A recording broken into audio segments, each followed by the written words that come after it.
Stanley!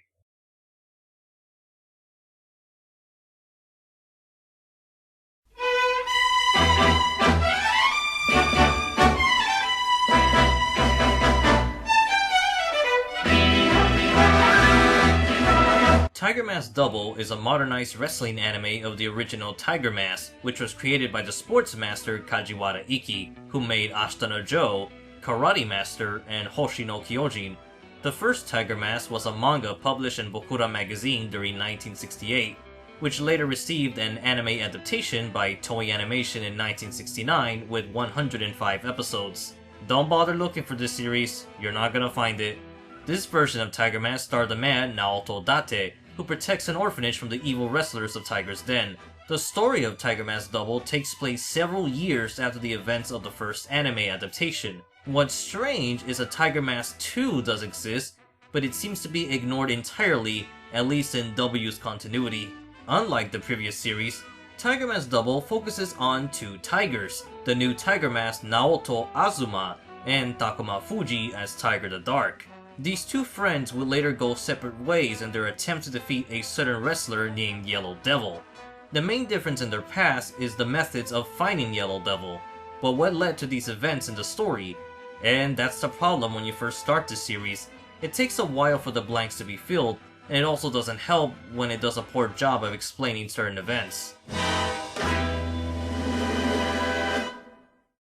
For example, the first episode begins right away by throwing you in the middle of the story, as we see the return of the villainous Tiger's Den and Yellow Devil nearly killing the wrestler Fuji.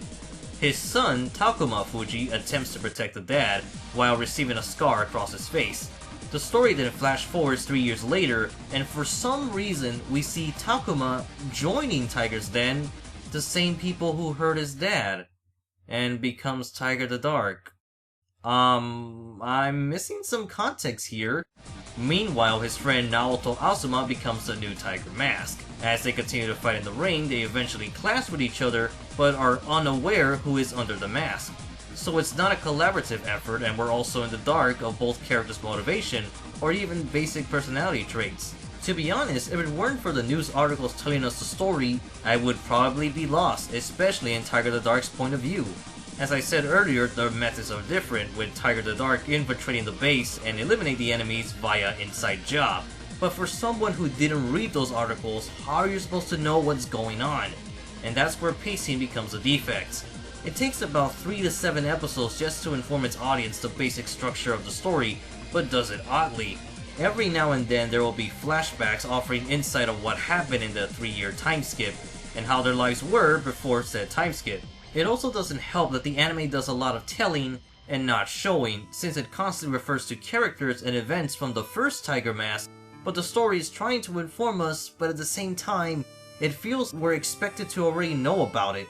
Most of the time, all we get is text, no visuals, and it wasn't until episode 7 that we're informed who the original Tiger Mask was and what he fought for.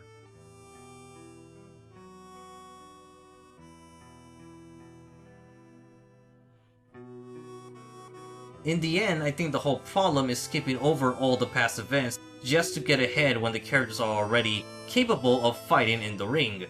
I would have preferred a slower approach, seeing them grow, learning through training, and understanding the roots of the first Tiger Mask and the villains of Tiger's Den, and then proceed to the action-heavy portions. Instead, we get a messy story, especially when the original creator, Kajiwara, was known for his passionate sports stories, which focus more on character and less on the sport itself. In the case of Tiger Mask Double, it seems to be giving priority to wrestling matches and doing story and characters second. It's noticeable in various episodes that some are boring with hardly anything happening, nothing plot related, nothing personal, and even the minor fights are kind of lackluster, even with good animation. So it just feels we're wasting resources. I have other complaints, but these are the most significant, and I am hoping stuff to improve as it continues. It does have some emotional moments, but they tend to come and go. The same goes for previous characters of the first series who appear in the new anime, but we're given very little info, or at least it takes a while to fully grasp the importance of said character. It would be a different story if the first Tiger Mask anime was available, but it just doesn't exist over here in America. Unless you could speak Japanese, Arabic, or Italian, there is no way you'll be able to watch the first Tiger Mask. There's no fan subs, there's no official streaming, no official home video release, no older English dub, there's nothing. So I really hope the original does get picked up because it's crucial to understanding this new Tiger Mask. I mean, Ultimate Muscle at the very least did a greater job of expressing its past, events, and characters by constantly showing flashbacks of the original Kinnikuman, the part 1 of the story. Meanwhile, Tiger Mask Double is just text or still images.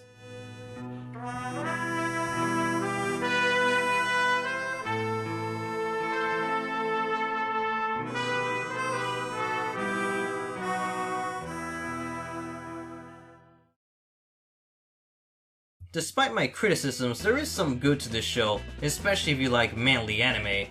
The testosterone is set on very high difficulty, and the masculinity is complemented with feminine visuals by having Miss X, aka Miss Triple X Cup, because she is a fine woman. I mean, damn, she is fine.